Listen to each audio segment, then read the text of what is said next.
Last week on WrestleBuds, these things happened. I have hit record. Me too. And now a new episode of WrestleBuds.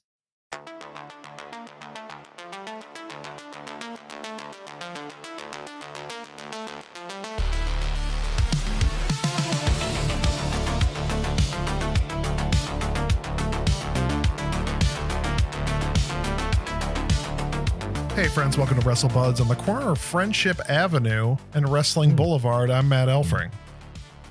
I am Chris Hayner. Good evening. Like every episode, welcome to WrestleBuds After Dark, because we're adults who can't record during the day. So we record at night after dark. It's true.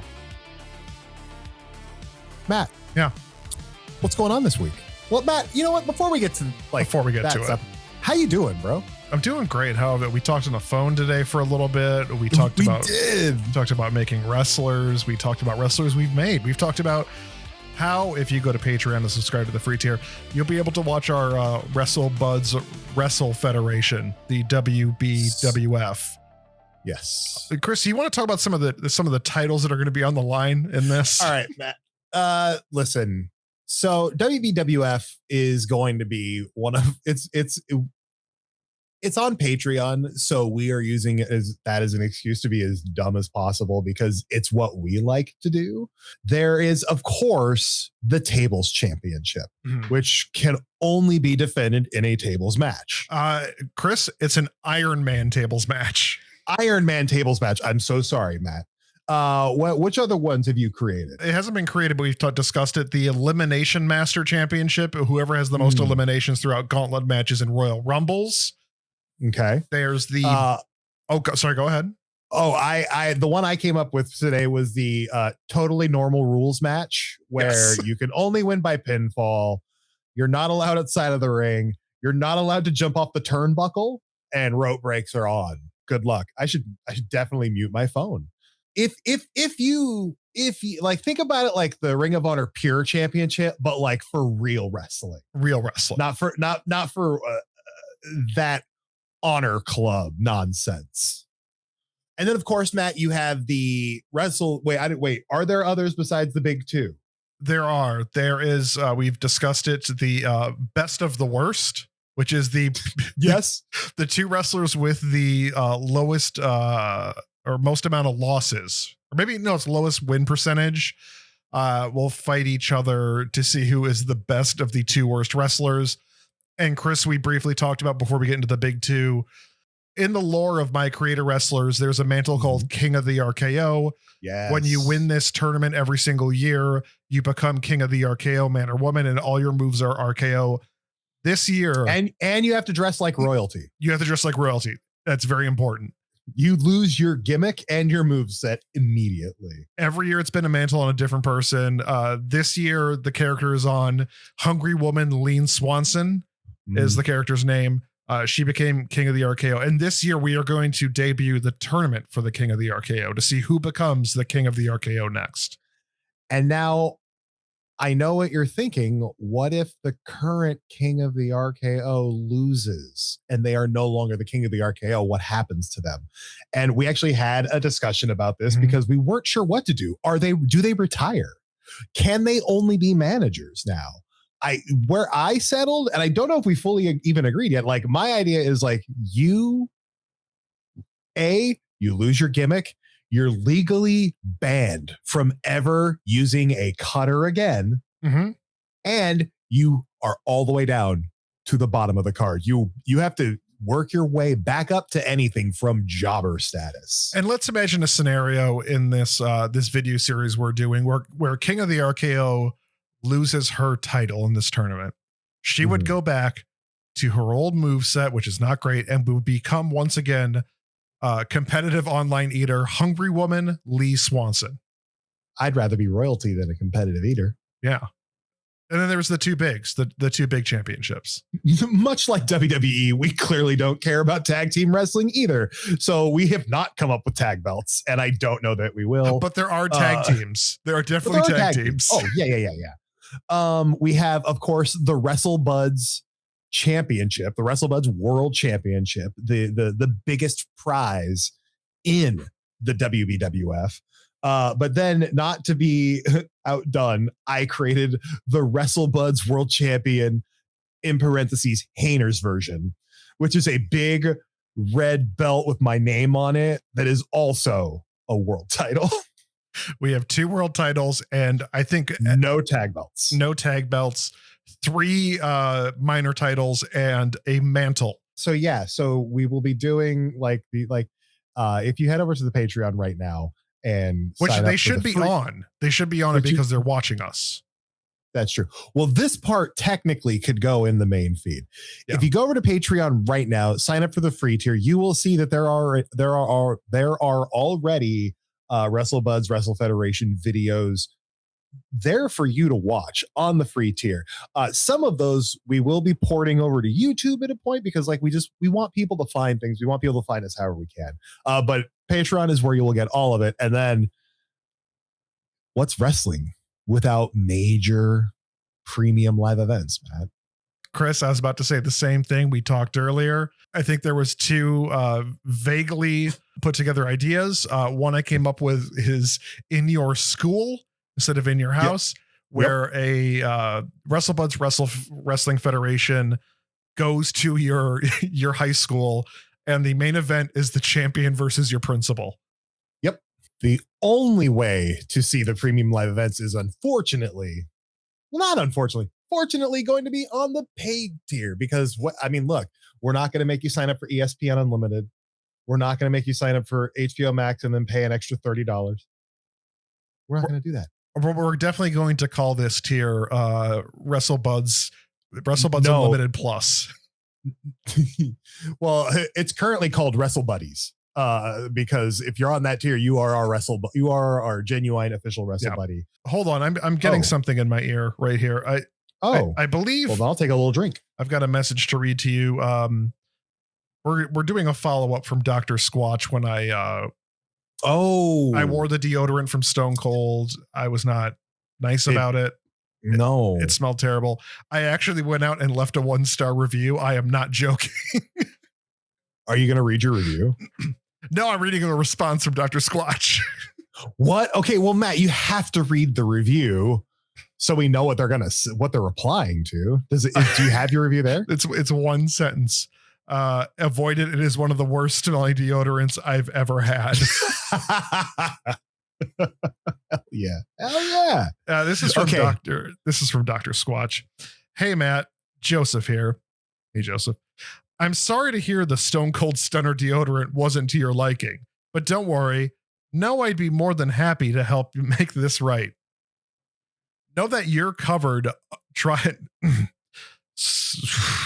Sorry, it's kind of hard to read because it's a little dark, but I need it to not be as hot. I don't have the hot button. Know that you're covered by our Sudsfaction guarantee. This means that if you aren't satisfied with the deodorant, we're able to go ahead and send you a different deodorant with a new non-limited scent or a gift card of value for the deodorant. Please let us know your response. I hope to hear from you soon. Joseph, the Summer Citrus Hedonist. Now, I have so many questions. The first question is, I need WrAIstler here. We need WrAIstler for this. Oh, God. Hello, I am here to talk. Chris, just bear with me for a minute. This is going to connect back to Dr. If you Squatch. are watching WrestleBuds over on Patreon, suspension of disbelief should be intact. Kayfabe, so shut your mouth. Hey, WrAIstler. Hello. WrAIstler, so we just got this email. I just got this email, and this person says they're a summer citrus hedonist, and I'm a little confused about what is hedonism. I want to know how that applies to the summer and to citruses. So can you just tell me? Can I provide WrAIstler with just a little bit of context that I actually know a little bit about hedonism? Oh, okay, yeah. In the 1990s, I think the WWF had a video called Divas in Hedonism, and it consisted of the divas prancing around in bikinis and like having a good time at the beach, and it was hot. WrAIstler, what is hedonism? The definition of hedonist from dictionary.com. When hedonism first appeared in English in the middle of the 19th century, it referred to the doctrines of certain schools of philosophy in ancient Greece, who held the happiness or pleasure constituted the chief goal in life. I can't listen to this anymore. Thank you, WrAIstler. What does that have to do with Joseph? Joseph is a hedonist from the Summer Citrus Peninsula. Okay, I don't know what that means either. Wait, is Summer Citrus hedonist a thing? Is it in Florida? It sounds like it's in Florida. It definitely sounds like it's in Florida. Oh, wait a minute. What do we have? So I'm finding a thing. Well, I'm finding fragrances that have variations of that name, including hedonist. In hedonism, people love to vertical suplex each other. Summer citrus hedonist, right? He said he's a summer citrus hedonist from Dr. Squatch. Joseph, we're talking about here. Who said that I'm covered by his sudsification guarantee to give me a new deodorant that's not limited or a gift card for the value of the deodorant. I want to point out that I want neither. I just want that 1-star review to be up there and just live. How does Joseph spell his name? Oh, Matt, I figured it out. Yeah. I have a solution. Yeah. Basically, so he WrAIstler didn't get to this for some reason, but like basically, according to the dictionary, the easiest thing to search, a hedonist is a person who believes that the pursuit of pleasure is the most important thing in life. Summer citrus is a Dr. Squatch fragrance. You don't say. He is a hedonist for this Dr. Squatch summer citrus fragrance. Basically, I think he's either hitting on you or wants you to get that specific Dr. Squatch. I'm flattered, Joseph. I know you're listening. I'm flattered, Joseph. I can understand the hedonistic lifestyle. I can understand people enjoying summer, people enjoying citrus. Joseph, I'll tell you what, my favorite smell is citrus. In fact, I have 2 different types of Lush lemon citrus spray. Not sponsored. Would love to be sponsored by Lush. I have a lot, I have a surprising amount of Lush stuff because it smells the best. I also have something called avocado co-wash body spray. It has no avocado. It doesn't smell like avocado, but smells like really like lemon sugar cookies. This is wow. You should have brought this to the deodorant episode. I really screwed up. Yeah, you're like a couple weeks back. This week, Chris, I was thinking about holidays and why we're so far from Christmas. Like when this comes out, we're 6 months away from Christmas. Yeah, like that's the thing. We're getting into the hot of the year, and like, man, I want it to get nice and cold. I want to snuggle up by a Christmas tree. I'd love to watch The Night They Saved Christmas starring Art Carney and Jacqueline Smith. I'd love to watch Santa with Muscles starring Terry Bollea. What's the Goldberg Santa movie? That one too. Santa's Sleigh. Oh, it's right. It's a horror. I love to watch Violent Night, the only good bloody action Christmas movie. I believe the sequel is coming out this year. The Violent Night. Oh God. Yeah. Also, speaking of dates, I know I'm breaking character here or breaking how the show works, but May the 6th be with you as everyone. It's your worst bit. It's my best bit. I just killed it. It's your worst bit, Matt. It's a bad bit. So, Chris, I thought like Christmas is not near. But Christmas is not near, but we're at the halfway point, and that is very important to me as a Christmas baby. You are a Christmas baby, and I was thinking of you on December 25th. So when I get to the middle of and end of June, oddly enough, my little brother, June 24th. So one day shy of being like exact half birthday. Look at that. Isn't that wild? That is wild. Also, I'm the only my grandma had 4 grandkids. I'm the only one not born in the June 20s. The numbers don't lie. I'm saying, Big Papa Pumped. Holler if you hear me. He's a genetic freak. Anyway, Matt, you've been thinking about Christmas. I've been thinking about Christmas, and I've been thinking a lot about the past and the good times that I've had. And I thought a lot about WCW Nitro, and nothing would cheer me up more than to watch a Christmas themed WCW Nitro. And so I started looking, Chris. Nothing. There is one episode of Nitro that takes place on Christmas. And I was like, here we go. We are going to get Santa. We're going to get Muscles. We're going to get With. Do you think we're going to get, we're going to get Santa Claus? It's like Balls Mahoney. Remember Santa? It's Zodiac as Santa. Chris, here's what happened. I turned on the episode and I was so pumped. You know, Mike Tenay, Tony Schiavone. What year is this? I didn't write it down. I think this is, I want to say it was 95. I think it was 95. It was pre-NWO. Okay. Mike Tenay, Tony Schiavone talking there, and they say, let's take a look back at the past year of tag team wrestling. So I was very disappointed, but at the same time, I'm like, oh, they gave their performers Christmas off. Like, good for them. Also, I was researching this episode, or like when I say researching, I was doing the bits and bobs for this episode. And in the middle of doing it, Ted Turner was announced dead. And so, brother, I was wondering if we were going to talk about that. Like, obviously that dates this episode, but Matt already did that with his Star Wars bit. Yeah. Revenge of the Sixth is actually what they call today. May the Sixth be with you. And it's a day for shopping because Star Wars is a merchandise line. Ted Turner dying is weird because like obviously Ted Turner hasn't been involved in the really media in a long time. Like he was too busy with his 1,000,000-acre ranch and the largest bison herd in the country. Doesn't he own the most amount of land in America?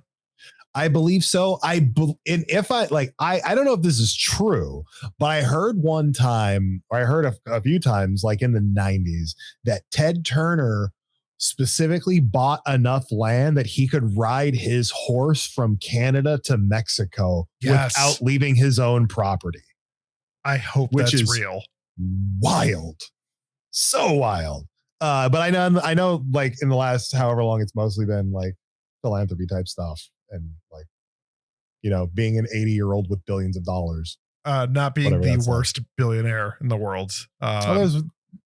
No billionaire is a good billionaire, but there are worse ones for sure. There are worse ones. Thank you for Nitro, Ted. And no thank you for the 24-hour news network idea. No thank you for CNN, my friend. And don't get me wrong.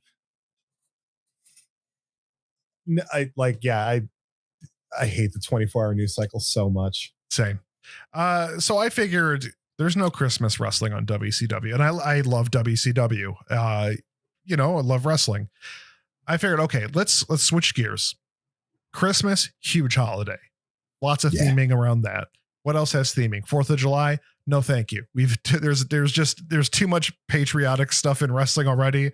I need something themed centrally around something else. Thanksgiving? Can't do it. Memorial Day? Nothing. St. Patrick's Day? Nothing. What holiday do you go to next, Chris? Not Halloween, because they have Halloween Havoc as a thing. So like they're not going to have a Halloween Nitro. Chris, we go to I'm going to say Arbor Havoc. Day. No, we go to Halloween Havoc. And the question, the question is, I'm excited went to Halloween Havoc. I was looking for Nitros on Halloween. I'm like, what am I doing? Halloween Havoc exists. Oh, so we're not watching Nitro. We are not watching Nitro, Chris. I am here to rate Halloween Havoc, the very last Halloween Havoc on a scale of 0 to 10 spookiness. Wait, this was the last one? Not counting the NXT ones, obviously. Oh, Chris, the one I showed you is how the journey ends. We're at the start of this journey, Chris. It's not a fun journey. Oh boy. Oh wait, are we just going to talk about the history of Halloween Havoc? Not really. This is a talk about me getting annoyed. Oh, okay. I went to 2000. Halloween Havoc is the very last one, as we all know, in March of 2021. 2001. WWF bought out WCW, so obviously there was no Halloween Havoc that year. I did go to a pay-per-view. I think I went to Mayhem for WCW, that pay-per-view. I believe that's true because I think you've told me before that you went to Mayhem. That was my first. And your tickets were like $20 or something. Yeah, like I went to a Bash at the Beach, I think at 1.4. It when pay-per-views were cheaper to actually go to the show, or than pay for it at home, like I went to the show. Like, why not? Yeah. So I turn on Halloween Havoc 2000. It's the last one. I'm thinking this is going to be kind of spooky because it's Halloween Havoc. You got to have some Halloween stuff floating around. There's going to be a genetic freak. The numbers don't lie. And they spell sacrifice for you. They spell sacrifice for you. So I'm thinking, okay, here we go. It's going to be Halloween-tastic.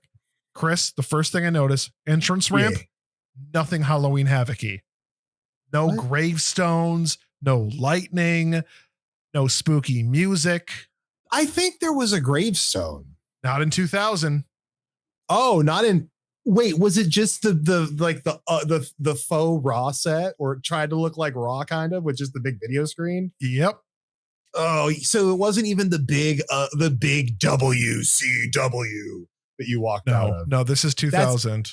I'm going to be completely honest with you. If I was lucky enough to go to SmackDown when they had the fist a couple of times. So I saw that. I got to see not the Attitude Era Raw, but that one right after it with the weird, like parallelogram. Yes. Tron. That was really cool. I would kill to have been there to go to see Nitro, specifically when they had the giant logo stage where the C opened up and they walked through it. No, I want to see that.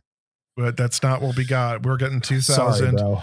Chris, it's Halloween Havoc. It's the year 2000. What do you think would be sponsoring this event? Candy. No, it's sponsored by WCW Backstage Assault, a video game that you can get on video game consoles. That is one of the worst wrestling games I have ever played in my life. WCW Backstage Assault is one of the most puzzling.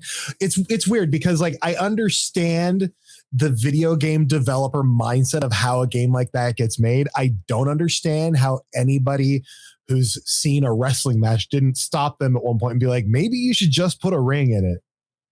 It's like it's a beat 'em up. It's not a wrestling game at all. It's literally just, it's 3D Final Fight. Right. But if you put that sort of control scheme, that very basic arcadey control scheme into an actual wrestling match type of thing, that could be fun. But it's not. Chris, I'm thinking, okay, I'll give him the fact there's no gravestones. I'll give him the fact that it's sponsored by a terrible video game. I know I want the gravestones. Maybe these matches are spooky. So let's just talk about if these matches are spooky or not. Right off the bat, we're going with the Boogie Nights. That's Disco Inferno and Alex Wright with a shaved head. Already kind of spooky that Alex Wright has a shaved head. Yeah, but Disco's there, so it loses cool points. It does. And they take on Mark Jindrak and Sean O'Hare. Wait, now, Matt, do you consider the Boogie Nights a spooky team given the potential connection to the Boogie Man? No, because Boogie in this scenario means they both like to dance. We both know it's true. And Nights is spelled with a K. So they're like, they're not even nighttime. They're dancing and they defend the queen or king. Okay. Yeah, that's not spooky. That's not spooky at all. And then Sean O'Hare and Mark Jindrak, not spooky at all. I don't know. When Sean O'Hare did the I'm not telling you anything you don't already know thing in WB, that was pretty spooky. Yeah. So also in this match was, because this was a 3-way triple threat tag match where I didn't understand the rules most of the time, as most people fun. in WCW. The Filthy Animals were there, Chris. Oh, Ray without a mask is spooky. And the Horns, and also Billy Kidman, one of my favorites. I love Billy Kidman. Hey, Matt, was Billy Kidman wearing jorts and a tank top? He's wearing the same. Yeah, of course. Yeah. Remember in WWE when he started wearing like wrestling gear? Hated it. I hated it. I wanted the flock Billy Kidman. Yeah, that's all I ever want. At one point, the commentator, which I will point out, was Stevie Ray. Or no, I'm sorry, not Stevie Ray. Stevie Ray was a commentator. This commentator was, what's that guy's name? Mark, the guy with the stupid Hawaiian shirts. You know what I'm talking about? You know that guy? Mark Madlin. Mark Madden. Oh, Mark Madden. Mark Madden. Yeah. He's sitting next to I forgot about the Hawaiian shirts, TBH. Mark Madden is sitting next to Stevie Ray and calls Mark Jindrak and Sean O'Hare, I quote, "This is like the White Harlem Heat, but better." This is in 2000? This is in 2000, man. So this match happens, and I give it a spookiness rating of 3 out of 10. And I can't really give you a good reason why. It was mainly because like Rey Mysterio looked pretty cool and could be kind of spooky with that outfit. And he has horns. He has horns growing out of his head like some sort of demon. That's demonic shit. But I feel like I'm really grasping at straws with that. A 3 out of 10, like yeah, okay. You know, we continue forward with Reno versus Sergeant AWOL. Now, Misfits in action. I'm trying to remember which one. Corporal Cajun was Chavo. Mm-hmm. GI Bro was Booker T, the Booker Man. Yes. Obviously, Hugh Morris was Hugh Morris. Or General Rection, I believe. General Rection, Bill DeMott. Yeah. Major Guns. Major Guns actually at this point had left that group, and I believe was on a different team. Yeah. No, I'm just trying to remember all of the members of the Misfits, or the what are they? Misfits in action. Misfits in action. MIA. Which one? Okay, so which one was Sergeant AWOL? He had blonde hair, bigger, not fat guy, but like bigger, just all around. I don't know who it was, because he's just forgettable. This is where Chris looks it up and not dark mode. I'm working on it. Let's see. We had General Hugh G. Rection, Hugh Morris, GI Bro, Booker T. Booker T, at one point, a leader of the group. He is the one who promoted Captain Hugh G. Rection to General Hugh G. Rection. Oh my God. Van Hammer was Private / Major Stash. Obviously, there was Major Guns, who is NWO girl Tylene Buck. Lieutenant Loco was Chavo Guerrero. Corporal Cajun was Lash LaRue. Oh, that's what it was. I was trying to remember Lash LaRue's name. Corporal Cajun was Lash LaRue. That makes way more sense than Chavo. Sergeant AWOL was the Wall. Yeah. The Wall, the guy. That yeah, guy, I know. You're saying the Wall, but like he's forgettable. Yeah. And you might know if you watched TNA in 2002, and why would you? You might have known him as Malice. Okay, so Reno versus Sergeant AWOL is a hardcore Falls Count Anywhere match. They keep saying it's old school hardcore rules. I don't know what that means. Out of every hardcore match I have ever watched, ever, but let's even say kind of mildly hardcore matches from like new generation WWE, this WCW 2000 hardcore match is the least hardcore match I have ever watched. It's just, it's a lot of put the trash can over someone's head and punch it. I feel like you'd be hitting your hand a lot more. They talk a lot about how they're at the MGM Grand, and I get kind of sad that people went to go see this. It's wild because I feel like the MGM Grand Garden Arena was like a hub for WCW. Yeah. I felt like they were there a lot. Maybe Ted Turner owned some of it. The MGM, by the way, having been to Vegas recently, the MGM Grand has not aged well. It used to be so much cooler than it is now. Last time we were there was fine. Yeah, it's worse now. It was dope in like 2002. 24 years ago. God, I'm old. Chris, what are you talking about? You're 28. You were 4 when you went there. I was 4 gambling illegally. Reno had a long ponytail and a bald head completely, just like one. So I gave it spookiness 2 out of 10. Well, okay, but like, does Sergeant AWOL add any spooky points? Because if you think about it, going AWOL is going absent without leave. You mysteriously disappear. Like, that's kind of spooky. I don't think it's that spooky. I think it's because I've known people that have gone to AWOL in the past and they were just trash. I'm also realizing we're almost 40 minutes in and you're on the second match. I should probably stop questioning every choice you make. Yeah. Well, a lot of this would be cut out. Not on Patreon. Not on Patreon. Misfits in Action versus The Perfect Event. I don't care. 0 out of 10. Wait, Perfect Event. Yes. Sean Stasiak and Chuck Palumbo. Oh, that's right. Then we get into the only one of the 2 Halloween themed kind of things. And this is an intergender match between Tori Wilson and Shane Douglas versus Tigress and Conan, who's been hurt and come back. The only reason this has any Halloween value in it is because Tori Wilson is in a Wonder Woman outfit. She's the only one that knew. Not spooky, but Halloweeny. Halloween themed. And I respect it. So I gave 3 spooky points because she understood the assignment, we'll put it. It's Halloween Havoc. Yeah, but like you gave the first match 3 spooky points. It didn't sound spooky at all. But it was Rey Mysterio with horns. Oh, it's true. Yeah. My bad. You're right. Pretty bad.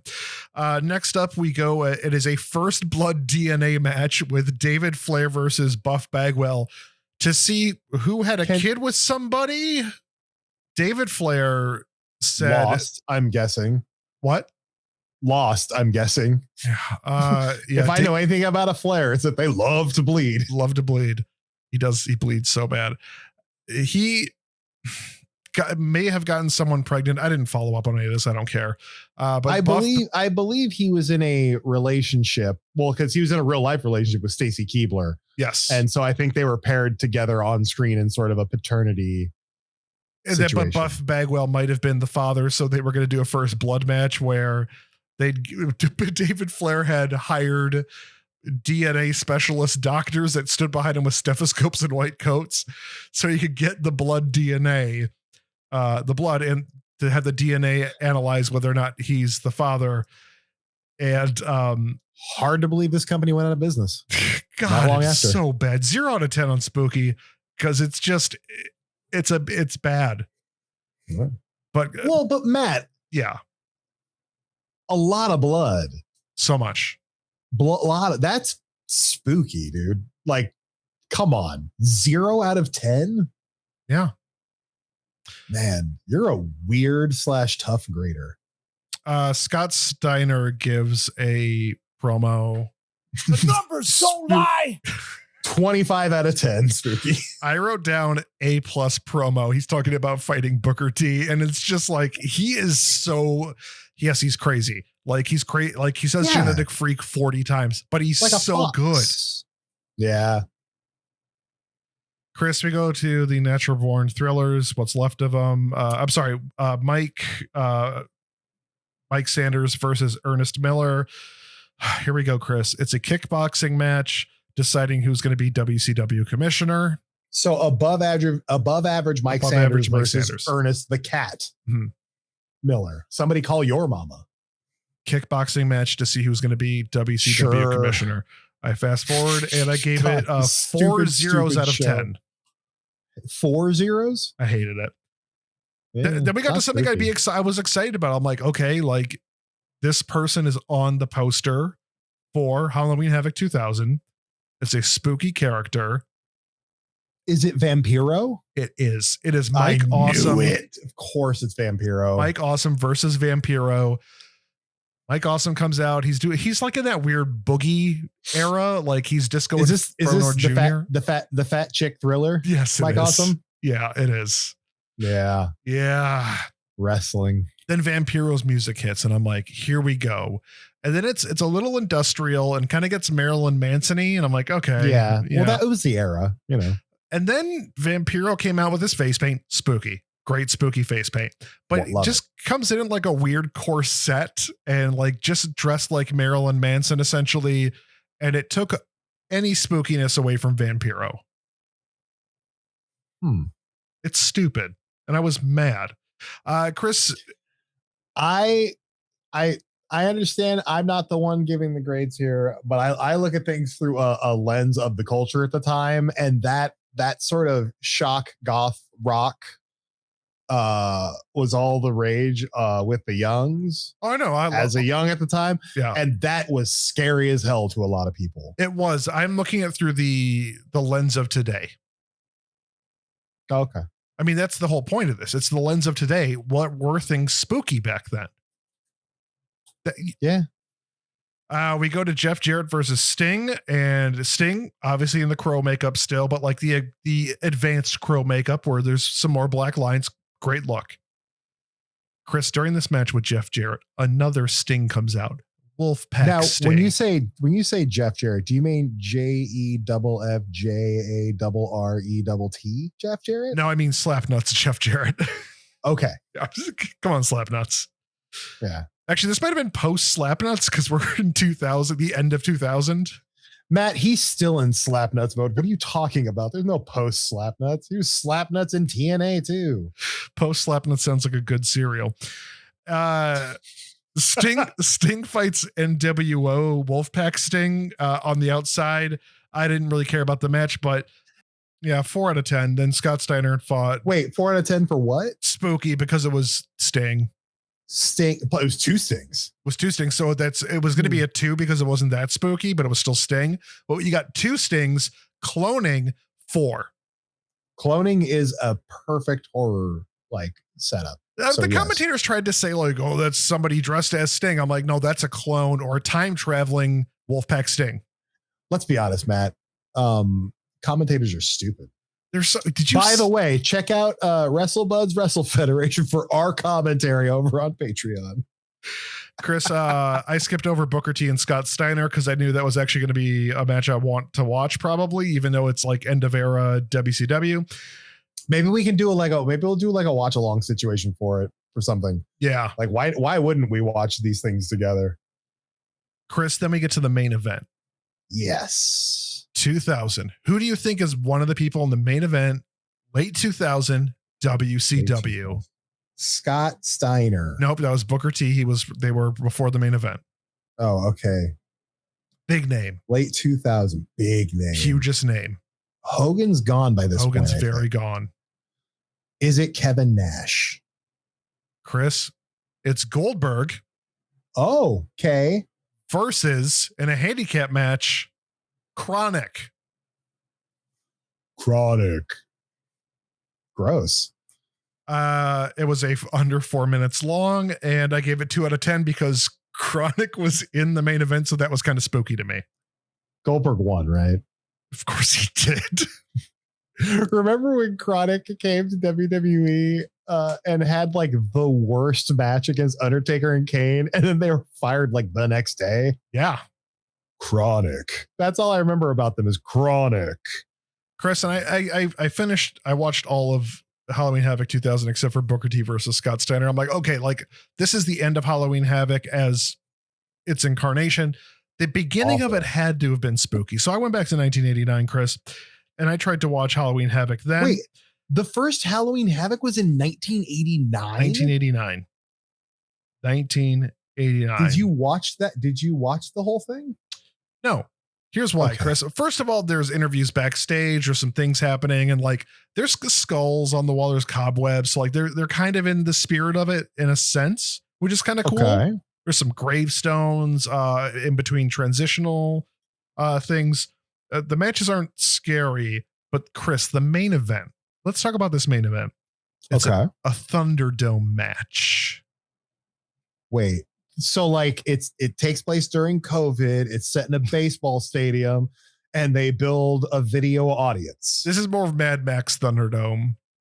Oh. So it's a steel cage match, but it's an elimination chamber without the pods, I think is the best way to put it, but there's no floors outside of the ring. It goes all the way down. It's Flair and Sting as a tag team versus Terry Funk and Great Muta, the weirdest tag team of all time. What color is Muta's gear in this match? Red.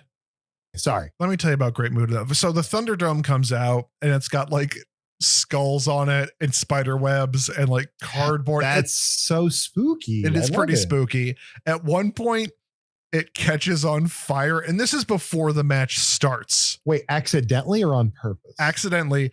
Great Muta uses his poison mist to put it out. No. Yes. Wow. That's amazing. It was amazing. That was the main event. Wild. It's the main event. Okay. I skipped everything else because nothing was spooky. So like, but how many spooky points are you giving that main event though? That main event, I believe I didn't write it, but I did like the Great Muta Poison Mist was spooky. The Beyond Thunderdome thing was spooky. We're going to go. Caught fire. It caught fire unexpectedly. That's pretty spooky. That match itself is going to be an 8. Wow. So clearly way spookier than anything that happened in the year 2000. Yeah, by far. And Chris, so I'm going to split the difference here because I'm like, I just feel like Halloween Havoc isn't hitting the spookiness I want. What do you split the difference at? I did pick 1995. I'm like, that's kind of in the middle of both of them. It's 95 or 96, but I want pre-NWO. So I got to go 95. Okay. And I picked 1995 remembering, like, I remember I did an article on GameSpot where I watched every episode of Raw in 1995. From 1995, yeah. Which is considered the worst year of WWE. And it's pretty bad. So I pick what is arguably just the worst year of wrestling because that's also the height of Dungeon of Doom. Like creative in WCW is at a standstill. Wonderful. It's bad. What are you talking about? Dungeon of Doom is art. Halloween Havoc is pretty 95. Like I think that's peak Halloween Havoc, like for spookiness, not for wrestling, but spookiness. You know, there's lots of Dungeon of Doom. It opens up with Johnny B. Bad versus Diamond Dallas Page for the TV title. It's not spooky, but like Matt, I'm so sorry. I forgot to tell you, I have Johnny B. Bad news, kind of. Oh no. No, good. Not bad news. So Mark Marrow, who portrayed Johnny B. Bad, has been liquidating his entire career collection online, like via auctions. Not for any bad ways. It's just like he's like, I'm guessing his kids probably just don't want it when he's gone, and it's just taking up space when like he could be like enjoying the money that he makes from it now. That makes sense to me. So he auctioned it all, and I bid on something. Chris, I'm not getting it, unfortunately. Oh, what was it? Because the shipping was more than twice as much as what I was paying for the item. What was the item? The item was a framed photo with a plaque of Mark Marrow and Montel Williams. And it just said on it, The Montel Williams Show on the plaque. Oh my God, that's beautiful. I wanted it, Matt. I was willing to pay $50 for this thing. How much was shipping? Over $100. That's close to worth it, but no. It's so honestly, if I were more gainfully employed at the moment, like I easily could have been talking. Because I was even talking over with Nikki. I was like, I mean, if the shipping's reasonable, I should do this. Right? They're like, yeah, this is so weird. That's like, and I went through everything he had, and all of it made sense except for this one thing. And nobody wanted this one thing except for me. I'm the only person who bid on it. And I didn't even meet the reserve, evidently. But they emailed me after the fact. They emailed me after the fact to be like, Mark's down to go ahead with it if you want to pay your bid plus shipping and handling. I was like, that's amazing. How much is shipping and handling? And then they told me, I was like, no, sorry. I would have done it for 75 shipping and handling. Yes, I think if it would have been, I think 75 is about my upper limit on top of what I would already be paying, which was like 55, I think, with tax or something like that. But like Matt, I wanted so badly to just surprise you in recording and be like, hey, look, I bought this Mark Marrow Montel Williams photo. The fact you don't have it does add spooky points to his match, which wasn't spooky at all. So it gets a 1 out of 10. Oh no, it got upped. It got upped. Oh. Chris, I forgot. I actually did give it a spooky score, and I'll explain why. So it's going to be up to 3 because originally I gave it a 2. It was originally a 2 because Johnny B. Bad got 5 flat tires on the way to the ring, and it was because of DDP. And when he realizes it that it was DDP, he's acting so hard. It's so good. Oh, when you say flat tire, you mean he's stepping on the back of DDP stepping on the back of his shoe. Driving to WCW, he had 5 flat tires, and apparently DDP did it to him. Oh, like his car got 5 flat tires that day? Yes. So was DDP just like letting the air out? It wasn't that day. It was like Johnny B. Bad missed 2 matches for the US title against, I forgot who had it at that time, but it was because of DDP. It's just so stupid. That's so weird. Next we go to Randy Savage versus Zodiac from the Dungeon of Doom. You know him as Brutus the Barber Beefcake. I have a Zodiac action figure somewhere. Right off the bat, Chris, when this match starts, a woman from the audience enters the ring to try to attack Randy Savage. Or Zodiac, I couldn't tell. I'm going to say it's Randy Savage. Kind of spooky because she disappears after security and ref grab her. I'm sure she got a good stern talking to backstage. I feel like after that moment happened, the match just kind of was like, we got to go home. We got to go home. Yeah. So I gave it a 5 out of 10 because it ended so abruptly. We had a Hawk match from Legion of Doom. I don't care. Or Road Warrior. Sorry.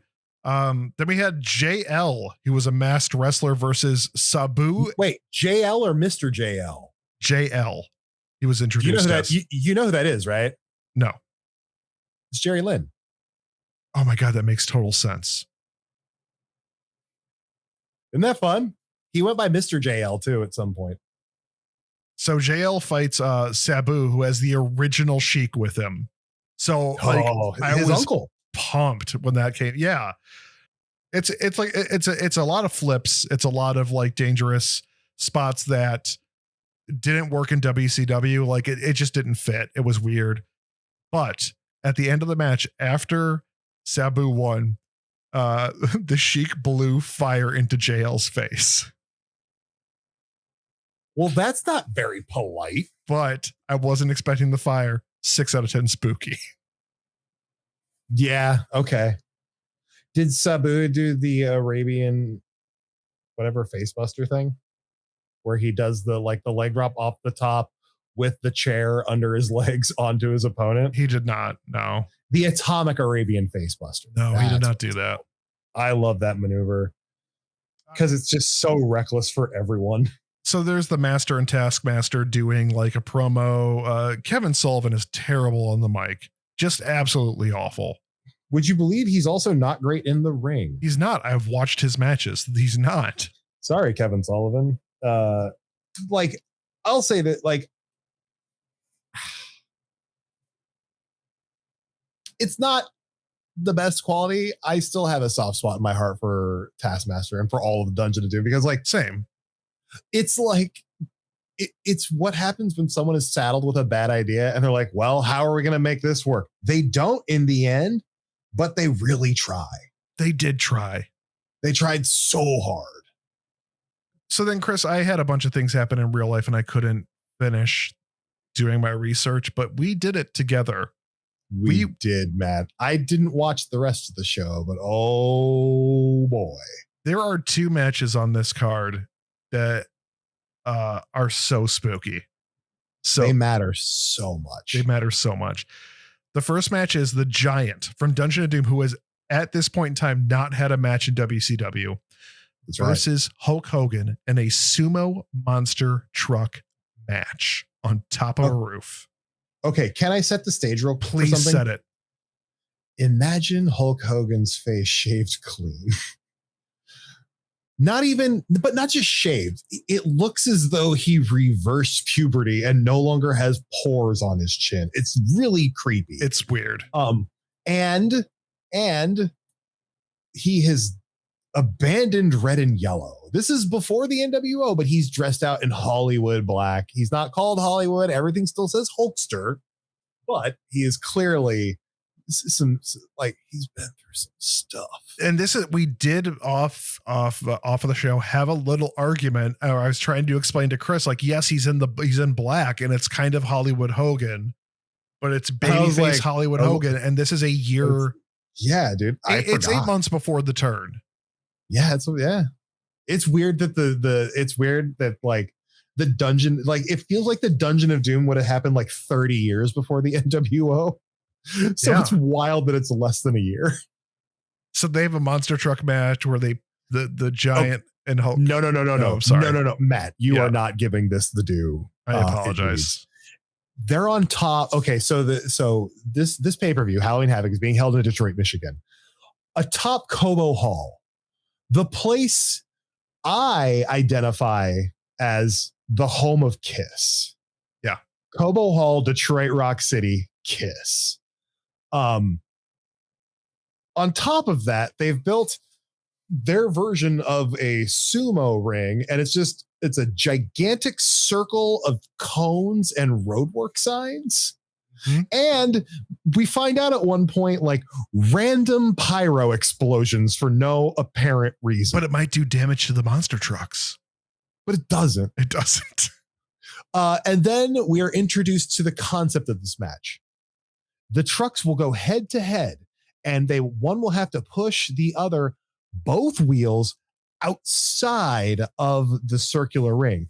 Now, I know what you're wondering. What if they come apart? And like, what if one of them just drives away?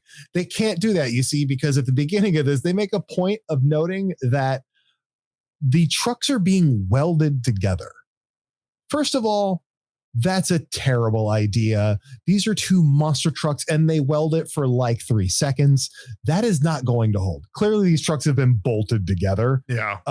Like before all this, and they could have honestly just said that, but no, they wanted the sparks. Oh, hey, Chris, I'm going to put this out there. Okay. The actual sumo truck match itself is the most time filler, weird gap I have seen in wrestling. Also, that match itself, not spooky. However, Chris, what happens after the match? Matt, you're jumping like 19 miles. I took notes. I have notes about this segment that I have to get through. First of all, Hulk Hogan's monster truck has a do-rag. I forgot we haven't even talked about Hulk Hogan's monster truck is Hulk Hogan. It has his arms, and then the roof has a do-rag that's literal cloth that flows back over the back of the truck. It's insane. And it's red and yellow. It's the red and yellow. And it's red and yellow, which Hulk Hogan is no longer doing the red and yellow at this point. So it's extra confusing. Then there's the giant. I know what you're thinking. Giant. That is a perfect theme for a monster truck. No, he is driving a skeleton that says Dungeon of Doom on the side. It's stupid. I don't like it, but like, it's very weird. Also, Matt and I had a disagreement about this while we were watching. I don't think either of them were driving. There were dudes in the passenger seat that I am pretty sure were the ones that were actually controlling the truck. Like imagine like a student driver situation. Yeah. And meanwhile, they just had cameras on, because at various times you can see the passenger seat guys, but then the camera would quickly shift to Hogan, be like, while he's just gripping the shifter and the steering wheel, not really doing much of anything. But what if I really want to believe that though, that they're actually driving with the instructor with them? Same. But I also refuse to believe that an insurance company would ever let that happen. But also maybe they would, because they're not actually doing any driving. They're literally just, okay, I don't know if it's rained or what, but the entire roof of Cobo Hall is wet. I believe, so, I'd like to cut in here for a second. I believe yes. Bobby Heenan said it had been drizzling in Detroit for a few days. Just drizzling. Well, just drizzling. The roof of this building is soaked, and they put monster trucks on it that don't really get traction on regular concrete and cement, let alone on a wet surface for it. So like they're just hitting the gas at each other the entire time and sliding around because neither of them can get traction until eventually, like 10 minutes later. I know it's not 10 minutes. It was sure so long. It was way too long. Yeah. I don't understand how, like, at some point they just told Paul White's driver, like, stop pushing the gas. Yep. And at one point, Hogan almost gets pushed out, and then just a firework explodes and sends sparklers everywhere. And that's the only time it happens. And Heenan's like, oh no, there's one of those random pyros. Or random it didn't do any damage to the truck. Random explosion plates. I'm like, you guys, you're WCW. You know your pyro sucks. Like, you're making things up on the fly. You're like, all four wheels have to go out. What are we doing here, y'all? Come on. So yeah, that was fun. God, I can't believe it. Yeah. Anyway, so Paul White is pushed out. Yes. He officially loses the sumo monster truck match. Then what happens, Matt? Hogan gets out of the car. I'm sorry, the monster truck. Yes. Also, I almost said Big Show. The Giant gets out looking for vengeance on Hulk Hogan. He is because furious. he just lost a monster truck match. He lost. Also, if you happen to go watch this, the entire pay-per-view is on YouTube on, I believe, the WCW YouTube channel. Hogan's like monster truck racing WCW jacket is like the coolest thing ever. And like, I would be wearing it right now if I could get my hands on it. And the Giant goes to Hogan to kind of get revenge on him for losing the match. Picks him up by the neck. Clearly, Hogan just starts climbing backwards up onto the concrete railing behind him that separates the ground from the, river or parking lot below. And the Giant is about to double choke slam him off the roof. However, the Giant slips or falls and then falls off the roof. No. Oh my God. So yeah, but he doesn't even fall through. He does the arms waving. Whoa. Yes, Whoa. And then he falls off the roof. And literally, he just tried to kill Hulk Hogan. Hogan quickly tries to reach over the side to grab him, as if with one arm he's gonna be able to pick up the Giant. The Giant. So the Giant's dead. So the Giant's dead, and I want to put this out there, please. Hulk Hogan is not responsible for this crime. No, this isn't a Baron Corbin situation where he's murdering people left and right. Yeah, Baron Corbin murdered Rey Mysterio atop the Titan Tower. Also, Aleister Black, AJ Styles. Yeah, probably. He murdered 2 people in that match, maybe 3. So understand this. The Giant has just been murdered on television, kind of. They go back into the arena. The announce, first of all, Eric Bischoff is terrible on this show. He is absolutely the worst. So bad. They keep asking him Brain and the old guy sitting between them, who I couldn't tell who that was. Just the old guy. He's a real estate mogul that owns a bunch of electric companies, and he paid to be on the show. Oh, he's not a wrestler? I was just making fun of WrestleMania 45 or whatever. Then we'll go with that. The fact that it was, they're like, well, what side did he fall on? The parking lot side or what side did he fall on? Because Cobo Hall also borders a river. Yes. So theoretically he could fall off into the river. And Eric Bischoff, being a real snot about it, snaps back at Brain. Well, one's a parking lot, one's a river. What difference does that make? I'm sorry. A lot. I would much rather fall into a river than splat onto a parking lot. Either way is going to suck from 5 stories. Yes. One's going to suck more.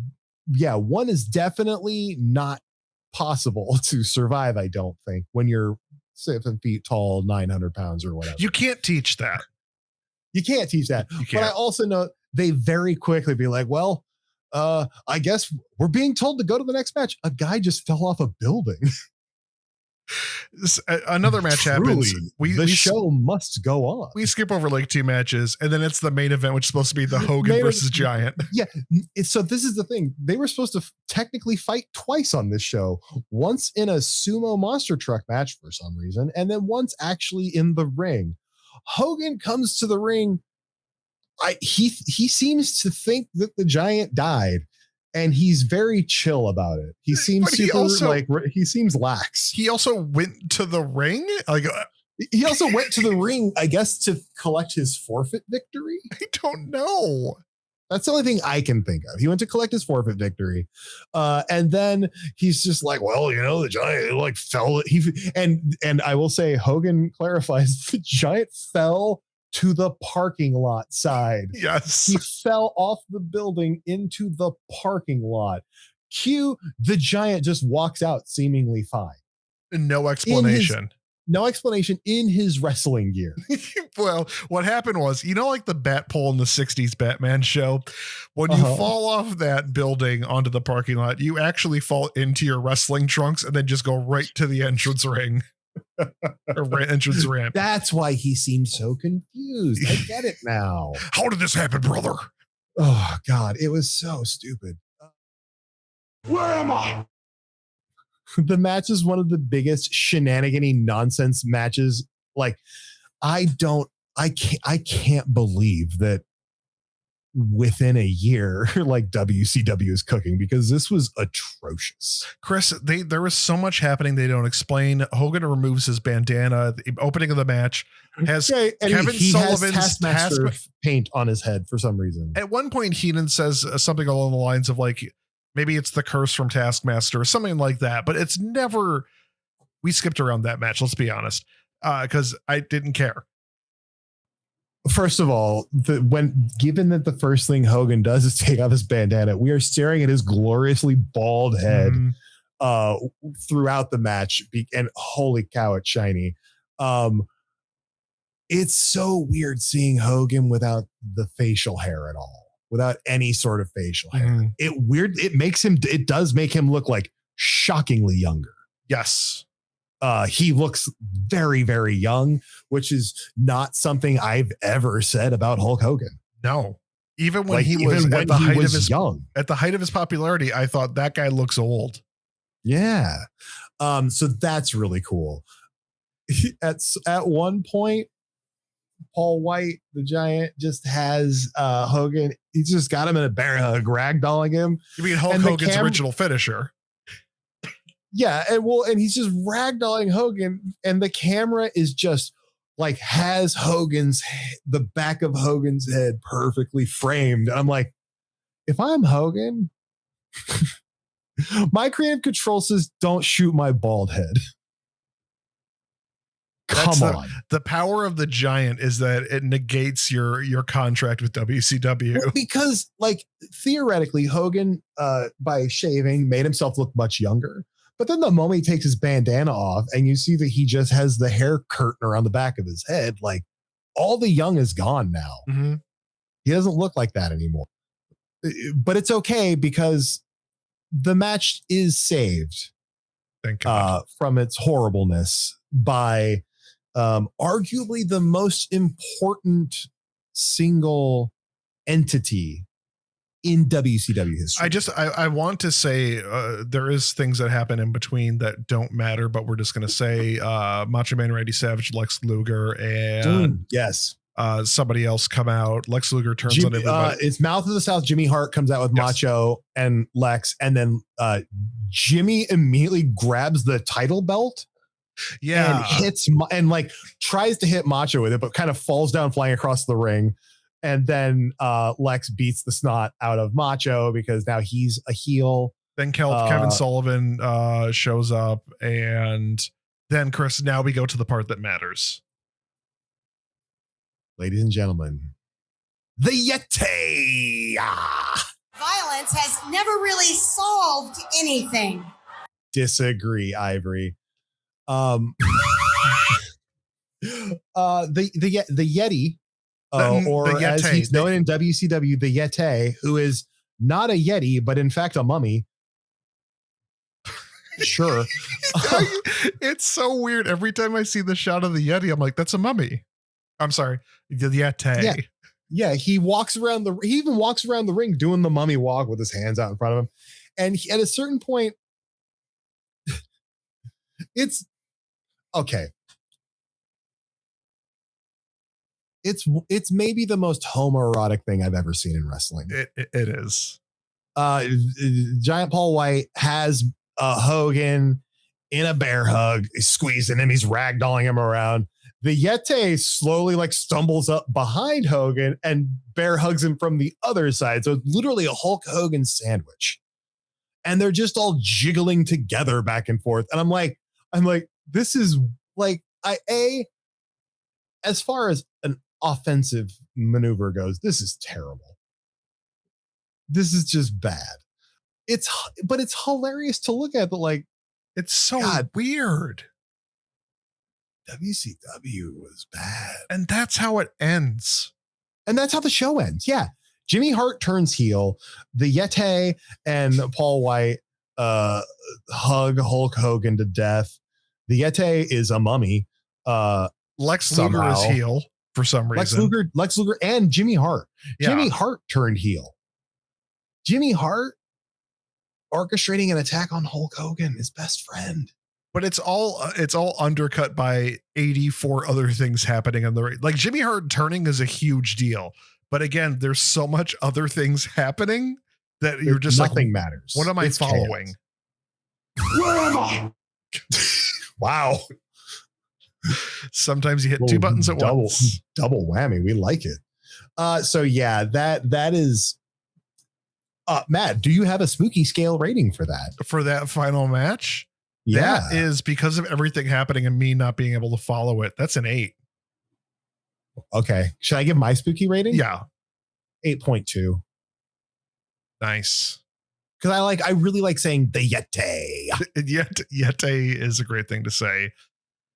But Chris, it's not how you pronounce Yeti. That's not at all. And they say Yeti constantly throughout the show. Constantly. Yeah. Chris, this started as a solo journey about me wanting to get into the Christmas spirit. And it was a long journey by myself trying to find something spooky. But in the end, Chris, I showed up right at the end to take half credit. No, you came in right at the end. And we found the spookiness. It was within ourselves this entire time. Yeah, look, I got Jaws behind me. Spooky. Oh, there's a human heart in a jar. Who wants to see a body slam? I want to see a body slam. So that's it for this week. I thank you. Wait, Matt. Yeah. Wait. Yes. Can I give you my hot take of the week? Oh, yeah. Hot take of the week. Listen. Guys, listen up. This is my hot take of the week. It's so stupid. You leave Matt, can I give you the hot take of the week? Yeah, go ahead. Hey, this is Chris. Here's my hot take of the week. Guys, Chris Hayner here with my hot take of the week. Hey, Mattel, listen up. Your boy's got something to say. This year at San Diego Comic-Con, I know what figure you need to release. Pasta Mania Hulk Hogan. But most of all, I want to thank all of my believers. No, he's not in the company anymore. He will not be getting a figure.